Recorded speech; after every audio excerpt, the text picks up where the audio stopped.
بنے دین حق کے سہارے صحابہ، بنے دین حق کے سہارے صحابہ، رسول خدا کو بھی پیارے صحابہ۔ الحمدللہ رب العالمین والصلاة والسلام على سید الانبیاء والمرسلین، اما بعد فاعوذ باللہ من الشیطان الرجیم، بسم اللہ الرحمن الرحیم۔ الصلاة والسلام علیک یا رسول اللہ وعلى آلک واصحابک یا حبیب اللہ، الصلاة والسلام علیک یا نبی اللہ وعلى آلک واصحابک یا نور اللہ۔ محترم اور پیارے اسلامی بھائیوں اور مدنی چینل کے ناظرین، پروگرام رسول اللہ صلی اللہ علیہ وسلم کے سفیر لے کر حاضر ہیں۔ اس سے پہلے کہ ہم آپ کو آج کی شخصیت کے بارے میں بتائیں، پہلے درود شریف کی فضیلت سنتے ہیں۔ نبی کریم رؤوف الرحیم صلی اللہ تعالی علیہ وآلہ وسلم کا ارشاد گرامی، جو مجھ پر ایک مرتبہ درود پاک پڑھتا ہے، اللہ تعالیٰ اسے ایک قرات اجر عطا فرماتا ہے، اور قرات احد پہاڑ جتنا ہے۔ صلو علی الحبیب صلی اللہ تعالی علی محمد وعلی آلہ وصحبہ وبارک وسلم۔ پیارے اور محترم اسلامی بھائیوں، آج ہم وہ صحابی جنہیں نبی کریم صلی اللہ علیہ وسلم نے سفیر بنا کر نجاشی بادشاہ کی طرف بھیجا تھا، ان کا ذکر خیر سنیں گے، اور ان کا نام ہے حضرت سیدنا عمر بن امیہ دامری رضی اللہ تعالی عنہ۔ پچھلی ایپیسوڈ میں ہم نے حضرت سیدنا جعفر طیار رضی اللہ تعالی عنہ کے بارے میں سنا تھا کہ آپ نے حبشہ میں مسلمانوں کی نمائندگی کی تھی، اور وہاں کے بادشاہ جسے نجاشی کہا جاتا تھا، اس کے دربار میں اسلام اور نبی کریم علیہ الصلاۃ والسلام کے بارے میں بیان کیا تھا، سورہ مریم کی تلاوت فرمائی تھی، حضرت عیسیٰ علیہ الصلاۃ والسلام کے بارے میں مسلمانوں کا جو عقیدہ ہے اس کو بیان کیا تھا۔ وہ واقعہ تھا اس وقت کا جب مسلمان ہجرت حبشہ کر کے وہاں پہنچے تھے، اور یہ ہجرت مدینہ سے بہت پہلے کا واقعہ۔ لیکن جب نبی کریم علیہ الصلاۃ والسلام نے دوسرے کئی ایریا کے سلطانوں کو، بادشاہوں کو، گورنروں کو، امراء کو، رئیسوں کو نبی کریم علیہ الصلاۃ والسلام نے خطوط روانہ فرمائے تھے، اس وقت نبی کریم علیہ الصلاۃ والسلام نے نجاشی کو بھی خط روانہ فرمایا تھا۔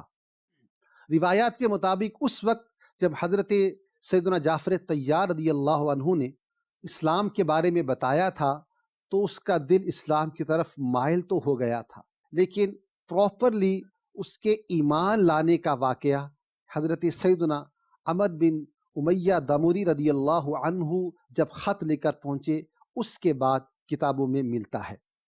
چنانچہ روایات میں جو مفہوم ملتا ہے اس کی تفسیر میں جانے سے پہلے ہم کچھ حضرت سیدنا عمر بن امیہ دامری رضی اللہ عنہ کے بارے میں سن لیتے ہیں، پھر انشاءاللہ ہم اس واقعہ کی طرف بڑھتے ہیں۔ حضرت سیدنا عمر بن امیہ دامری رضی اللہ تعالی عنہ یہ اس وقت مشرف با اسلام ہوئے جب مسلمان احد کے غزوہ سے واپس ہو رہے تھے، یعنی بدر میں اور احد کے مارکے میں یہ مشرکین کے ساتھ تھے۔ اس کے بعد اسلام کا نور ان کے دل میں آیا، اور یہ کلمہ طیبہ پڑھ کر دامن اسلام میں آ گئے۔ بہت دانا تھے، بہت ذہین و فطین تھے، بہت معاملہ فہم تھے۔ آپ رضی اللہ تعالیٰ عنہ اسلام لائے، نبی کریم صلی اللہ علیہ وسلم کی صحبت کی برکتیں ملنے لگیں، قرآن پاک کی تلاوت آپ بڑے ذوق اور شوق سے فرمایا کرتے تھے، قراءت کرنے والوں میں آپ کا شمار کیا جاتا تھا۔ ایک عجیب واقعہ آپ کے اسلام لانے کے کچھ عرصہ بعد رونما ہوا یہ کہ 4 ہجری میں بنو عامر کا ایک سردار ابو برا عامر بن مالک نبی کریم صلی اللہ علیہ وسلم کی خدمت میں حاضر ہوا۔ آپ علیہ الصلاۃ والسلام نے اسے اسلام کی دعوت دی۔ اس نے دعوت کو قبول تو نہیں کیا، یعنی نہ اسلام لایا نہ ہی انکار کیا۔ پھر اس نے کہا کہ اے محمد، صلی اللہ علیہ وسلم، اگر آپ اپنے ساتھ اپنے کچھ ساتھی روانہ کر دیں تو میں انہیں اہل نجد کی طرف لے جاؤں جو اسلام کی طرف بلائیں، مجھے امید ہے کہ وہ اسلام قبول کر لیں گے۔ نبی کریم علیہ الصلاۃ والسلام نے فرمایا مجھے اہل نجد کی طرف سے ان کے بارے میں خطرہ ہے۔ تو اس نے کہا میں ان کا حامی اور ضامن ہوں۔ اس زمانے میں یہ بہت بڑی بات ہوتی تھی کہ کوئی کسی کی ضمانت دے دے، کوئی کسی کی گارنٹی دے دے۔ چنانچہ اس کے کہنے پر نبی کریم علیہ الصلاۃ والسلام نے اپنے 70 صحابہ کرام کی جماعت روانہ کر دی۔ یہ صحابہ کرام وہ تھے کہ جو تلاوت قرآن کیا کرتے تھے، دن بھر لکڑیاں چنتے، رات کو اللہ پاک کی عبادت کیا کرتے تھے۔ ان 70 قاری صحابہ کرام میں سے حضرت سیدنا عمر بن امیہ دامری رضی اللہ تعالی عنہ بھی شامل تھے۔ جب یہ لوگ آگے چلے تو ایک مقام پر بیر معونہ ایک جگہ ہے، وہاں پہنچے، وہاں انہوں نے قیام کیا۔ وہاں پر عامر بن طفیل نامی شخص نے بے دردی کے ساتھ صحابہ کرام کو شہید کر دیا، اور وہ بھی قرات کرنے والے قاری صحابہ کرام، نیک عبادت گزار، ان کو شہید کر دیا گیا سوائے حضرت عمر بن امیہ دامری رضی اللہ تعالی عنہ کی۔ روایت میں آتا ہے کہ آپ بھی انہیں میں شامل تھے، لیکن عامر بن طفیل بد نصیب جس نے دیگر صحابہ کرام کو شہید کیا تھا، اس نے آپ کے کچھ بال وغیرہ کاٹ دیے اور کہنے لگا کہ میری ماں نے ایک غلام آزاد کرنے کی منت مانی تھی، میں اس منت کو پورا کرتے ہوئے تمہیں چھوڑ رہا ہوں، یعنی تمہیں شہید نہیں کر رہا۔ باقی سب صحابہ کرام شہید ہو گئے۔ نبی کریم علیہ الصلاۃ والسلام کو سخت صدمہ ہوا۔ محترم ناظرین، ان بچ جانے والوں میں سے حضرت عمر بن امیہ دامری رضی اللہ عنہ اکلوتے صحابی تھے۔ آپ رضی اللہ تعالیٰ عنہ وہاں سے واپس تشریف لائے اور دیگر صحابہ کرام کے ساتھ آپ نے زندگی گزارنا شروع کر دی۔ آپ رضی اللہ تعالیٰ عنہ بڑے رسپانسبل پرسن تھے، بڑے ذمہ دار تھے۔ کئی مواقع ایسے آئے کہ جس میں آپ کو مختلف ذمہ داریاں سونپی جاتی رہیں، اور آپ رضی اللہ تعالیٰ عنہ حکمت عملی کے ساتھ اس سارے کام کو پورا فرماتے رہے۔ اب آتے ہیں محترم ناظرین اس واقعہ کی طرف کہ جس میں نبی کریم علیہ الصلاۃ والسلام نے حضرت عمر بن امیہ دامری رضی اللہ عنہ کو خط نجاشی بادشاہ تک پہنچانے کی ذمہ داری تفویض فرمائی۔ چنانچہ روایت میں آتا ہے کہ حضرت سیدنا عمر بن امیہ دامری رضی اللہ تعالیٰ عنہ نبی کریم علیہ الصلاۃ والسلام کا خط مبارک لے کر نجاشی بادشاہ تک پہنچے۔ اس خط میں نبی کریم علیہ الصلاۃ والسلام نے اللہ پاک کی حمد و ثنا ارشاد فرمائی، اور اس کے بعد بادشاہ سے یہ ارشاد فرمایا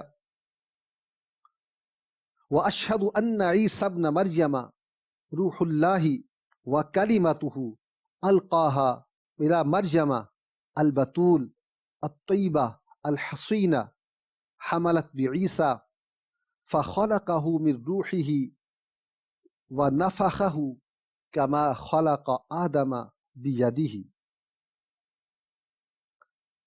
یعنی نبی کریم علیہ الصلاۃ والسلام نے ارشاد فرمایا کہ میں گواہی دیتا ہوں کہ عیسیٰ ابن مریم اللہ تعالیٰ کی نشانی ہے، انہیں روح اللہ کہا جاتا ہے، اور یہ ایسی نشانی ہے جنہیں اللہ نے حضرت مریم جو پاک دامن ہیں، پاکیزہ ہیں، ان کو اللہ نے عطا فرمایا۔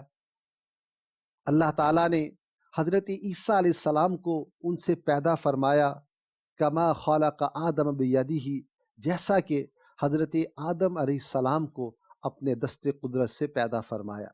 مزید خط میں نبی کریم علیہ الصلاۃ والسلام نے یہ بات ارشاد فرمانے کے بعد فرمایا وَإِنِّي أَدْعُوكَ إِلَى اللَّهِ وَحْدَهُ لا شریک لہ وإلی موالات علی طاعتہ وأن تتبعنی وتؤمن بالذی جاءنی. یعنی آپ علیہ الصلاۃ والسلام نے مزید یہ بھی ارشاد فرمایا کہ اے نجاشی، میں تجھے اس اللہ کی طرف بلاتا ہوں جو وحدہ لا شریک ہے، اور اس کی اطاعت کی طرف بلاتا ہوں، اور تمہیں اپنی پیروی اور ایمان لانے کی تمہیں دعوت دیتا ہوں. فإنی رسول اللہ الیک، کہ بے شک میں اللہ کا رسول ہوں. وإنی ادعوک وجنودک الی اللہ عز وجل وقد بلغت ونصحت فاقبلوا نصیحتی. نبی کریم صلی اللہ علیہ وسلم نے اللہ تعالیٰ کی توحید، اپنی رسالت کی دعوت دینے کے ساتھ ساتھ پھر آخر میں اس کو فرمایا کہ میں نے تم تک اپنا پیغام پہنچا دیا اور تمہیں نصیحت پہنچا دی، اب تمہیں چاہیے کہ میری اس نصیحت کو قبول کرو. محترم ناظرین، جب یہ مبارک نامہ، مبارک خط نجاشی، یہ وہی نجاشی بادشاہ ہیں جن کو ہم نے پچھلے ایپیسوڈ میں ڈسکس کیا تھا کہ ان کے پاس حضرت جعفر طیار رضی اللہ عنہ تشریف لے گئے تھے اور مسلمانوں کی نمائندگی کی تھی. جب خط پہنچا، اس نے اپنی آنکھوں پر لگایا، تخت سے نیچے اتر گیا، زمین پر بیٹھ گیا اور اپنے اسلام کا اعلان کر دیا. مبارک خط کو لے کر اسے ہاتھی دانت کی ڈبی میں محفوظ کر لیا اور نبی کریم علیہ الصلاۃ والسلام کو بھی جواب میں ایک خط روانہ کیا. وہ خط کیا تھا؟ اس میں نجاشی بادشاہ نے اللہ تبارک و تعالیٰ کے نام کے ساتھ اپنے خط کا آغاز کیا اور پھر لکھا الی محمد الرسول اللہ من النجاشی الاصحمتی، اللہ کے رسول محمد صلی اللہ علیہ وسلم کی طرف نجاشی کی طرف سے.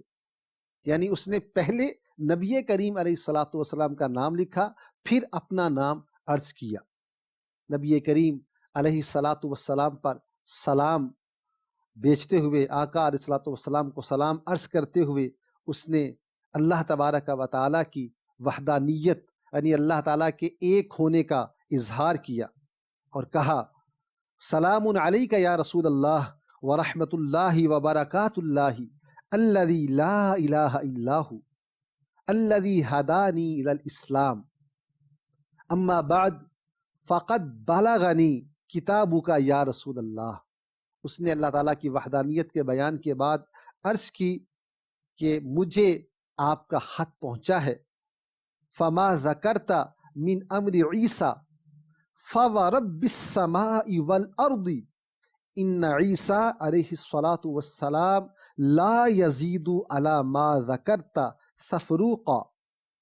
کہنے لگا کہ جو آپ نے حضرت عیسیٰ علیہ الصلاۃ والسلام کے بارے میں کہا ہے، آسمانوں اور زمین کے رب کی قسم، حضرت عیسیٰ علیہ الصلاۃ والسلام اس سے ذرہ بر زیادہ نہیں ہے جو آپ نے ذکر کیا ہے.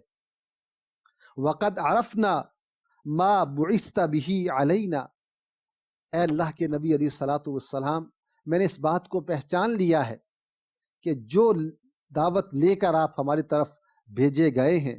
فاشہد انک رسول اللہ، میں گواہی دیتا ہوں کہ آپ اللہ کے رسول ہیں.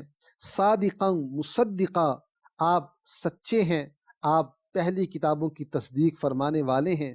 وقد باعیاتک وباعیات ابن عمک، اس میں نجاشی لکھتا ہے کہ اے یا رسول اللہ صلی اللہ علیہ وسلم، میں نے آپ کی بیعت کی ہے اور آپ کے چچا کے بیٹے، مراد حضرت جعفر طیار رضی اللہ عنہ ہیں، کہ میں نے ان کے ہاتھ پر بیعت کی ہے. یعنی نجاشی بادشاہ خود تو نبی کریم علیہ الصلاۃ والسلام کی بارگاہ میں حاضر نہیں ہوئے تھے، انہوں نے وہاں حبشہ میں موجود حضرت سیدنا جعفر طیار رضی اللہ تعالی عنہ کے ہاتھ پر بیعت کی تھی، اس کا ذکر کیا.